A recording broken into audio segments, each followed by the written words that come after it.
من ابن جارتنا باستعمال السحر.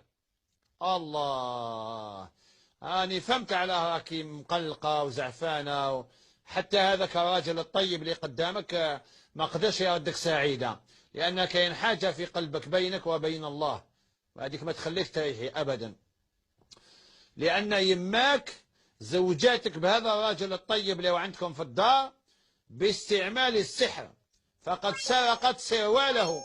أعوذ بالله. أما لا نديروا إعلان كاع رجال العاصمة لما صاب سروالو يعصروحوا. هاي كاين وحدة تسرق السراول وتزوج في البنات، عسوا سراولكم. أما لا النساء كاع اللي تجي تنشر سروال تاع وليدها ما ديريش مساك، ديري هذاك مساك تاع الحديد وبونشيه في التريسيتي باش كي تجي تسرق السروال تيبس التم هذا السراقة تاع السراول هذه. لأن أمي زوجتني من ابن جارتنا باستعمال السحر، فقد سرقت سرواله وعقدت جلسة في بيتنا حضرته إحدى الساحرات، وما هي إلا أيام معدودة حتى جاء رجل، على بها سميته رجل الطيب مسكين، أيامات معدودة عشا عندكم في الدار، أعطيته بنفخ صحيح، سرواله مسكين، يا درا وش من نوع السروال هذا، لاكوست ولا جين ولا. حتى جاء رجل لخطبة من أبي وتم العرس وأنا في عذاب نفسي رهيب. ماذا تنصحني سيدي؟ أول نصيحة ننصحكم تروحوا تردوا له سرواله، لأن حرام عليكم، حرام عليها تسرق له سرواله. هذه سرقة البدية، يماك تتوب وتستغفر وتندم على ما فعلت، وربي ما يقبلش التوبة نتاعها حتى ترد الحقوق لأصحابها.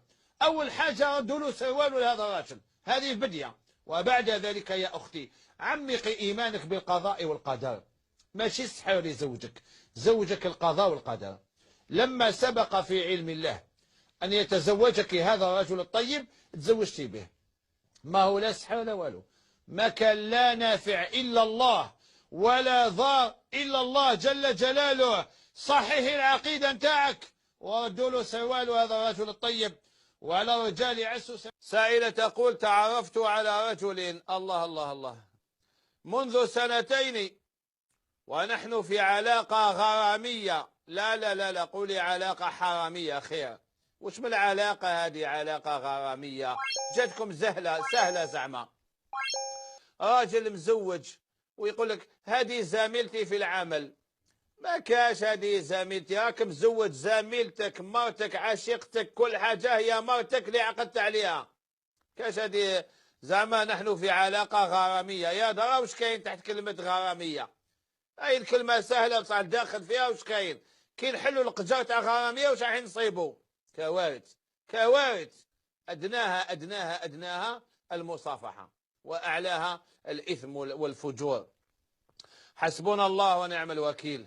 كي ولو عندنا 75 ألف طفل يرموهم في بياد الزبل، يرموهم في بياد الزبل، ومن بعد يبدا يحوس مسكين على يماه وعلى باباه.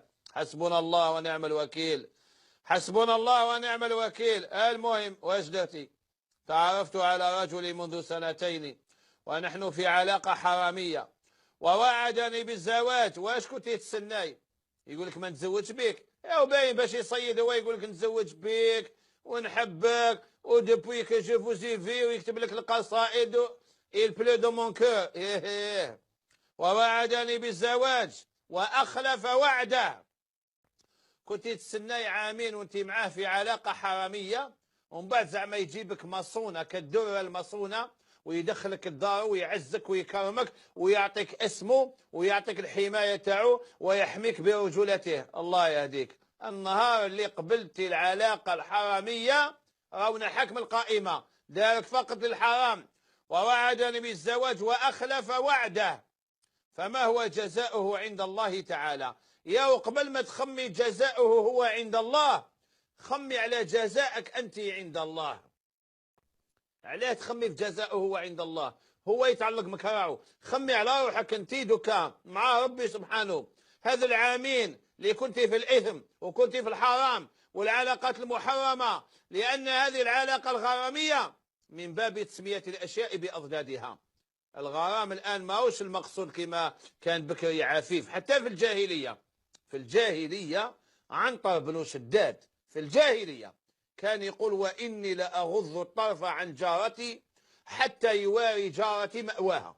عنتر في الجاهلية كان يقول: جارتي كي تبان نحط عيني، حتى جارتي تعاود تدخل المأوى تاعها نرفد عيني. هذا عنتر في الجاهلية.